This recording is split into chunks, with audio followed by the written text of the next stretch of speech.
Samedi 24 décembre 2022, mesdames et messieurs, bonsoir et bienvenue à ce rendez-vous de l'information. Donc voici pour vous le sommaire.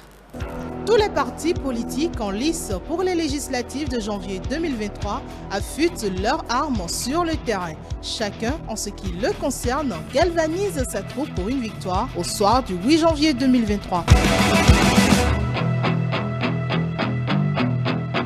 Pour l'affaire des 4 magistrats qui sont poursuivis par la Criette pour abus de fonction, tentative de corruption d'agents publics et escroquerie, le procureur Mario Metonou a apporté plus d'explications. Le point de sa déclaration de presse est à suivre. La 5e mandature de la cellule des femmes de l'Union des professionnels des médias célèbre la première édition Noël des enfants. Des vivres et jouets sont offerts aux enfants vulnérables et ceux en situation de handicap. C'était ce vendredi à Cotonou.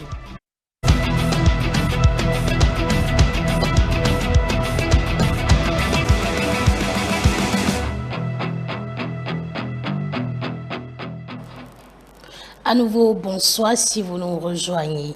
Pour cette campagne électorale, le Bloc républicain entend être un parti bien structuré et bien préparé sur le terrain. C'est dans cette perspective que les responsables du dit parti ont organisé ce samedi 24 décembre 2022 à Cotonou et ont rencontré des jeunes de la 16e circonscription électorale. Objectif: informer, former, préparer et mieux aguerrir ces derniers sur les réalités du marché de l'emploi et de la question de l'entrepreneuriat. C'était à travers le lancement d'un ouvrage, une initiative d'Auguste Videgla, membre du Parti Bloc républicain. Reportage Ruth Ororondjo et Paul Esther Saoussi. Les jeunes de la 16e circonscription électorale sensibilisés sur l'importance de l'entrepreneuriat. À travers un séminaire, le Parti Bloc républicain a voulu faire sa campagne autrement en formant des jeunes dans ce secteur porteur. Venus de tous les quartiers et arrondissements de Cotonou, cette couche juvénile, dont l'âge est compris entre 18 et 25 ans, ont été formés sur les réalités du marché de l'emploi et l'option de la promotion de l'entrepreneuriat, seule alternative possible pour sortir cette jeunesse du chômage et du sous-emploi. Aujourd'hui, cette initiative tombe dans la période de la campagne. C'est aussi une manière pour nous de faire une rentrée solennelle de la campagne électorale. Parce que la priorité pour nous, pour la prochaine législature, c'est de promouvoir l'entrepreneuriat privé, l'initiative privée, c'est de contribuer fortement à la création de la richesse, à la création des jeunes entreprises, en initiant des lois, en soutenant des projets de loi qui permettront à ces jeunes de créer, de développer leurs entreprises, mais surtout d'acquérir les notions nécessaires au management des entreprises. L'initiative de ce séminaire émane de Auguste Videgla, cadre du Parti Bloc républicain. Sa vision est de mieux informer les jeunes sur la question de l'entrepreneuriat, mieux les aguerrir et mieux les préparer. Et pour relever ce défi, le formateur du dit séminaire a procédé au lancement d'un ouvrage qui vise donc à les préparer, les outiller à travers une formation et de partage d'expériences. Aujourd'hui, le guide du jeune manager veut apporter une solution à la gestion des jeunes entreprises, des entreprises qui ont des talents, mais pour la plupart, et quelquefois, n'ont pas les éléments nécessaires pour assurer la réussite et la pérennité de leurs initiatives. Vous devez guérir d'un premier mal la peur d'entreprendre. La première maladie des diplômés, c'est la peur d'entreprendre ou la peur d'échouer. Et pourtant, l'échec fait partie de l'entrepreneuriat. Ce n'est pas un péché d'échouer. Le péché, c'est de refuser de se relever, de reprendre. Aujourd'hui, essayons de nous débarrasser de tout scrupule. Disons-nous que nous avons la possibilité de réussir. L'échec forme. Il faut d'abord échouer avant de réussir. N'ayez pas peur. Sortez de cette schizophrénie qui fait qu'on a peur d'entreprendre. Ce fut donc une occasion de partage d'expériences avec les participants. Au-delà d'être une promesse électorale, une approche de mobilisation des structures intervenant dans la microfinance, l'emploi des jeunes, l'accompagnement des jeunes est déjà trouvé. L'idée est de créer un climat de confiance et de consolider les relations entre les jeunes et ces structures qui offrent des appuis structurants dans le domaine de l'initiative privée. Je remercie d'abord le professeur Videgla pour cette belle initiative qu'il a eue pour la jeunesse. C'est d'abord un bon pas pour nous qui sommes jeunes pour pouvoir entreprendre ce que nous avons déjà en tête. Pour moi, avant, c'est des milieux il faut, mais d'après le discours qu'ils ont eu à faire, j'avais compris qu'on peut bâtir déjà notre projet avec 0 franc. Nous avons beaucoup apprécié et moi personnellement, j'ai compris qu'en tant qu'entrepreneur, il y a le défi de choisir ses collaborateurs. Et il y a aussi le défi de comment vivre dans son entreprise sans associer ça et richesse personnelle. Il nous a donné des astuces rapidement qui nous permettront d'éviter de confondre notre richesse personnelle et la richesse de l'entreprise. Sortir les jeunes du chômage et du sous-emploi, l'une des solutions trouvées par l'expert international, administrateur des entreprises, afin d'encadrer ces hommes et femmes jusqu'à l'aboutissement de leurs rêves en termes de création d'entreprises. Mais déjà ce vendredi 23 décembre 2022, premier jour de la campagne, le parti Force Corée pour un Bénin émergent a officiellement lancé sa campagne électorale. Ce lancement a été fait à Cotonou en présence des militants de ce parti venus de tous les départements du Bénin. Mathieu Bokoy et Estelle Vitruedo pour le compte rendu. Plusieurs allocutions ont marqué ce lancement de la campagne du parti Force Corée pour un Bénin émergent. Des discours qui retracent toute la vision de la famille Corée pour les législatives de janvier 2023. En ce jour de démarrage de la campagne électorale, le plus dur commence pour nous candidats, parce que 15 jours durant, nous devons nous montrer à la hauteur de la confiance placée en nous par le parti. Nous allons parcourir monts et vallées, aller à la rencontre de nos chères populations, à leur exposer la vision du parti FCBE, qui donne priorité aux intérêts de toutes les couches de la population au Parlement, dans le dialogue, conformément à notre idéal d'opposition modérée qui produit quotidien des résultats palpables.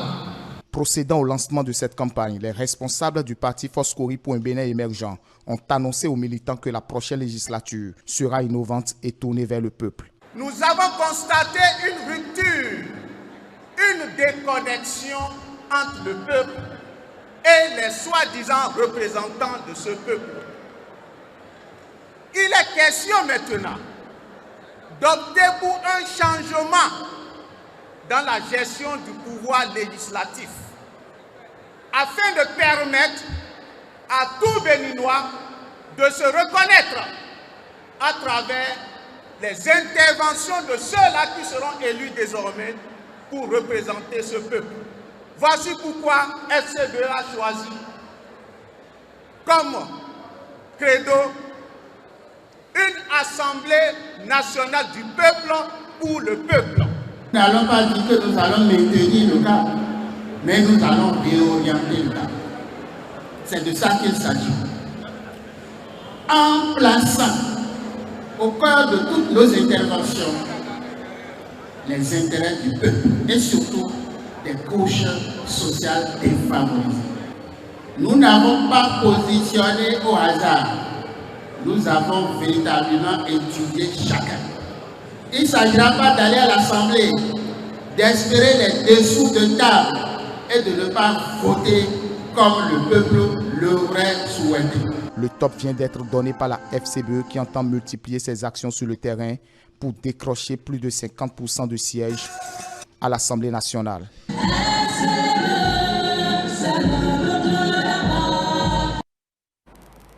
Toujours pour le compte de la campagne électorale, la cible choisie par le parti Mouvement de Libération MPL est la communauté universitaire pour faire passer son message. Ce vendredi, le président Espérance Tébé et quelques membres du bureau politique étaient au contact des étudiants du campus d'Abomey-Calavi.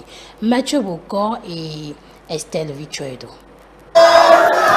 Le mouvement populaire de libération au contact des étudiants de l'université d'Abomey-Calavi.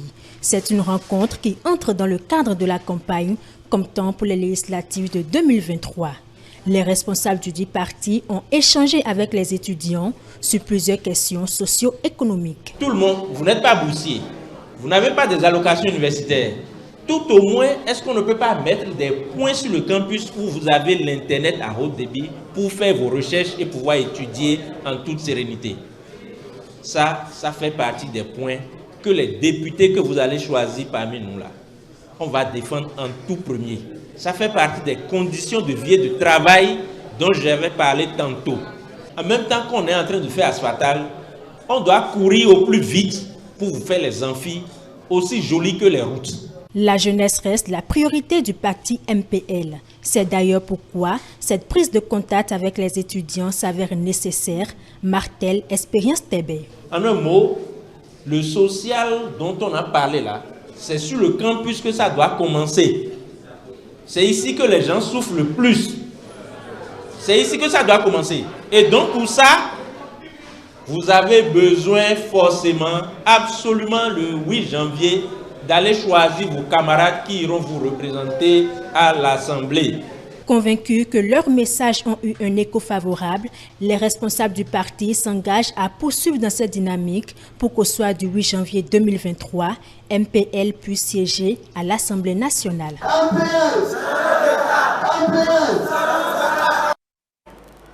C'était donc un compte-rendu de Cynthia Tossavi et Edouard Kakpo. L'Union progressiste, le renouveau n'est pas resté en marge de cette campagne. Les femmes de ce parti étaient aux côtés des militants de la 6e circonscription électorale. C'était ce vendredi 23 décembre 2022. Moucharaf Soumano pour le point. Choco, Choco! Choco, Choco! Choco na chaka!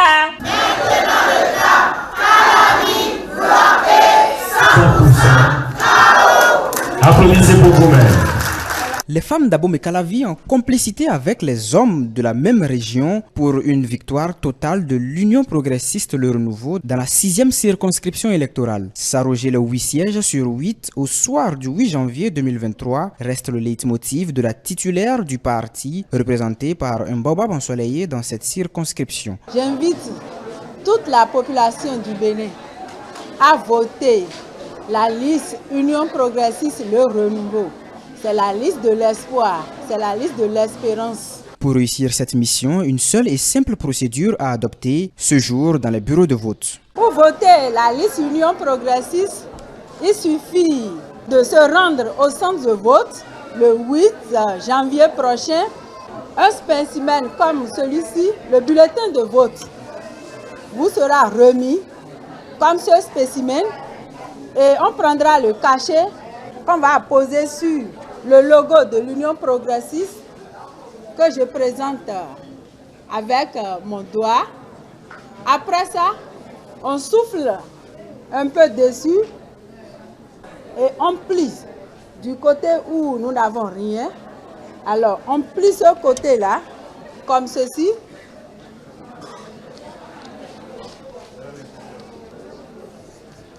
On plie. Et puis, de l'autre côté, on rabat le reste. et puis on peut aller le déposer dans l'urne. Donc c'est comme ça va se passer le 8 janvier prochain. Le même message est véhiculé en langue nationale pour permettre à tous sa connaissance et sa meilleure compréhension. Nous voulons les 8 sur 8, les 8 qui seront en mesure de parler tout le temps au président. Mais avant ça, vous devez passer par les députés et ces députés, c'est à vous de les élire le 8 janvier prochain. Faites donc le bon choix. Dimanche 8 janvier, Dimanche 8 janvier, nous tous nous irons voter. C'est vrai que c'est le jour de l'épiphanie, mais les élections législatives n'arrivent que par période. Levons-nous donc pour accomplir notre devoir civique.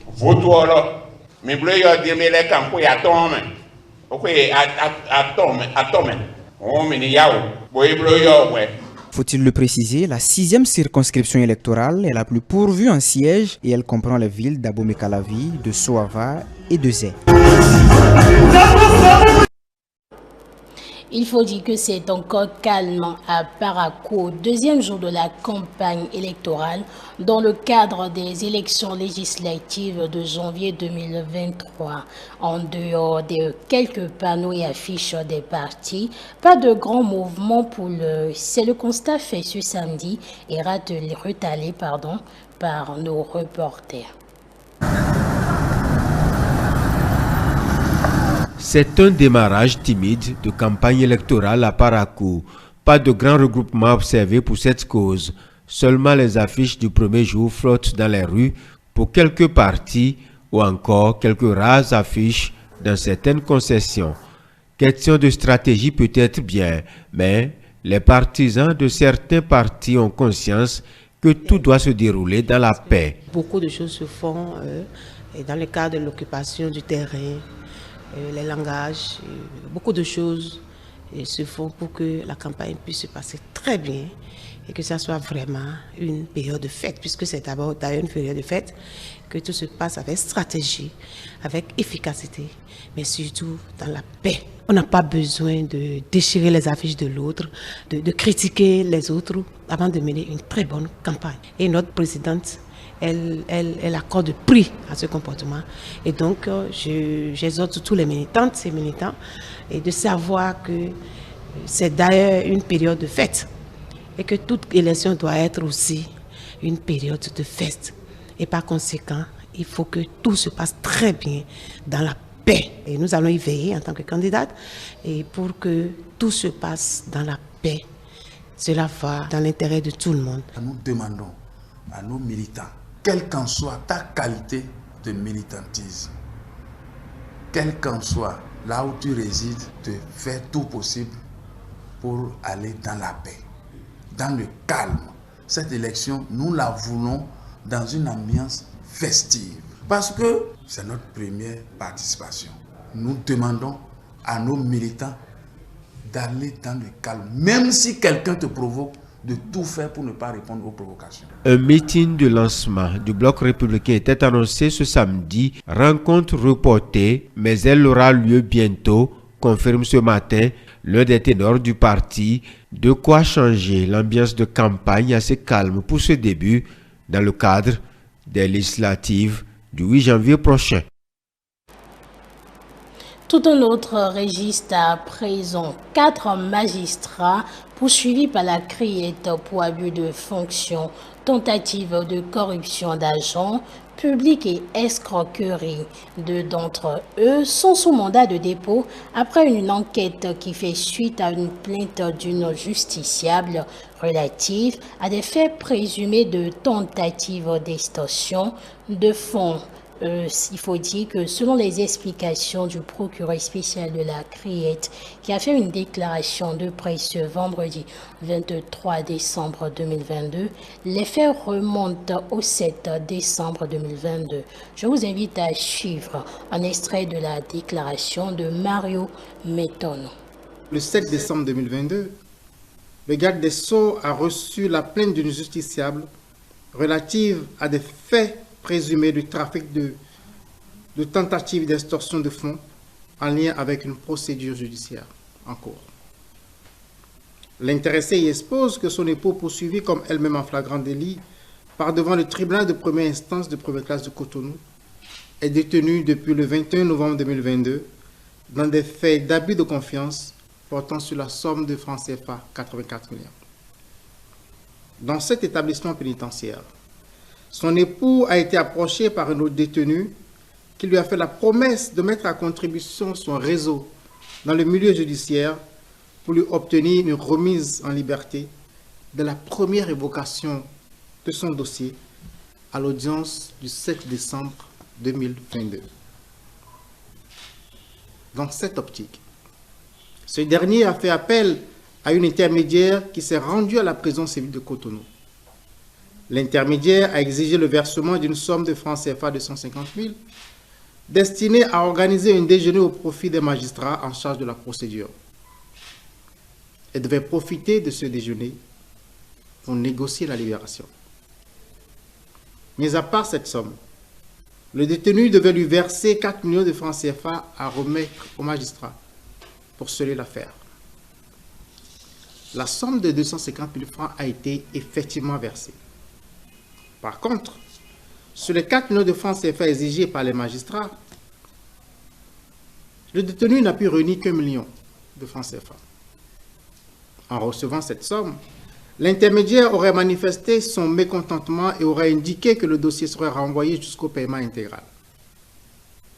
Advenu le jour du procès, la demande de mise en liberté provisoire formulée par le détenu a été rejetée et l'audience a été renvoyée au 11 février 2023 en vue du désintéressement de la victime des faits présumés d'abus de confiance. Percevant dans ce rejet de la demande de mise en liberté provisoire de son époux et le renvoi de la cause, une mesure de représailles, la plaignante a dénoncé les faits au garde des Sceaux, lequel a chargé l'un de ses collaborateurs magistrats de lui faire un rapport sur la procédure en vue de la saisine éventuelle de l'inspection des services judiciaires.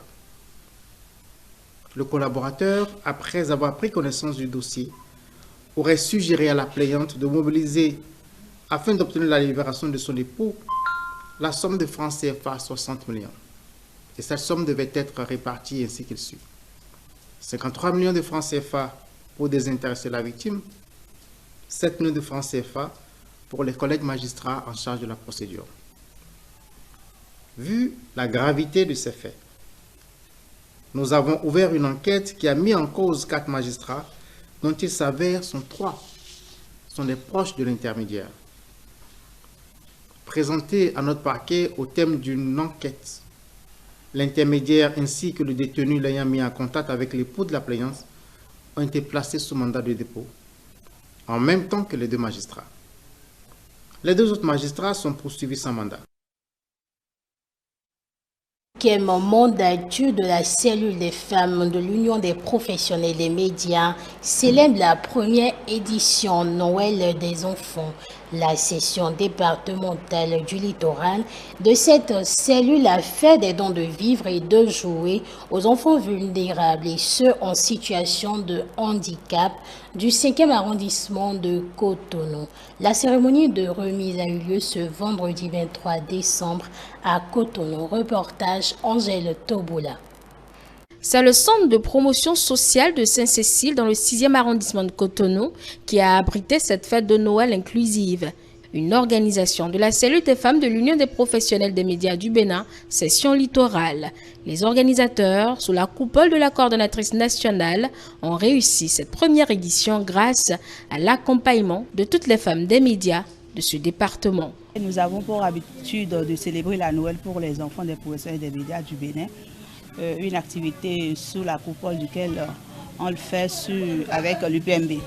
Mais cette année, on a donné le libre choix aux délégués de nous prouver ce qu'elles savent faire en fait en matière de management et de leadership. Et donc la première activité qui tombe tout juste après notre installation, c'est celle-ci, celle qui a rapport à la Noël des enfants. On dit nul n'est heureux tout seul. Donc on leur a suggéré d'organiser la Noël pour cette année. Il faut dire globalement que l'observation que nous avons eu à faire, que toutes les femmes ont pu s'imposer par rapport à l'organisation. Elles ont gagné le pari comme on le dit souvent et c'est une joie pour la CFU. C'est dire que nous pouvons compter sur ces braves femmes qui composent la CFU pour des challenges qui seront encore plus durs, plus longs, parce que nous avons une mandature de 3 ans renouvelable une fois. Pour cette toute première édition, ce sont 60 enfants de 2 à 14 ans en situation difficile, de handicap et aussi des enfants orphelins qui ont été ciblés par les soins de l'équipe du centre de promotion sociale afin de leur permettre de passer aussi de beaux moments de fête. Aujourd'hui, le CPS Sainte-Cécile a célébré la Noël des enfants avec les enfants démunis, les enfants vulnérables du 6e arrondissement. Et la particularité, c'est que nous avons aussi identifié des enfants en situation de handicap. Donc, c'est la Noël inclusive de tous les enfants du 6e arrondissement de Cotonou. Et nous sommes vraiment heureuses, contentes de la célébration de cette fête. Et nous profitons pour remercier nos donateurs, nos partenaires, à savoir la cellule des femmes de l'Union des professionnels des médias et tous les autres personnes qui sont venues appuyer, donner un peu de sourire aux enfants du 6e arrondissement dans le cadre de la célébration de la fête de Noël. Et les heureux du jour sont tous repartis avec des jouets ainsi que des kits alimentaires. Je remercie le CPS Sainte-Cécile et les femmes professionnelles des médias pour les cadeaux. Je remercie le CPS Sainte-Cécile et les femmes professionnelles des médias pour les cadeaux. L'occasion de cette cérémonie a été aussi saisie pour sensibiliser les parents sur la protection des enfants, surtout à cause de leur vulnérabilité, afin qu'ils ne soient pas laissés aux prédateurs. On a profité de cette occasion-là où nous avons distribué des cadeaux aux enfants pour sensibiliser les parents justement sur la nécessité de prendre soin des enfants. Parce que nous savons que ce sont des enfants démunis, certes, mais aujourd'hui, le challenge est tel que nous avons le devoir d'accompagner les enfants, en tant que parents, d'accompagner les enfants afin qu'ils puissent poursuivre quand même les études jusqu'à un certain niveau. Et au-delà de tout, même si c'est le minimum, il faut que les enfants soient dans les bonnes conditions pour continuer les études. Même si c'est 25 francs de farine, il faut le leur donner. C'est important, 9 mois de grossesse et laisser les enfants aux prédateurs qui vont abuser d'eux. Vraiment, nous pensons que c'est déplorable et je crois que la CFU aussi aura certainement pour mission de défendre la cause de ces enfants-là et bien sûr de sensibiliser les parents à une meilleure protection des enfants. Noël des enfants 2022 dans le littoral, c'est fait. Les membres de la cellule des femmes de l'Union des professionnels des médias iront maintenant dans les ménages des acteurs des médias décédés pour aussi semer la joie dans le cœur de ces enfants. C'est la fin de cette édition que nous vous remercions d'avoir suivi. Vous pouvez retrouver l'intégralité sur l'ensemble de nos plateformes digitales, notre site internet le www.etelebene.com, notre page Facebook ETélé en direct, notre compte Twitter ETélé Live, notre chaîne YouTube ETélé Bénin et en direct via notre application iOS et Android ETélé Bénin tout simplement. Prenez le rendez-vous pour demain pour vos différents plateaux de votre émission. Dimanche, c'est politique et les différents plateaux émission Noël que vous propose ETélé. D'ici là, portez-vous bien. Joyeux Noël à toutes et à tous. ETélé, avec vous, pour vous.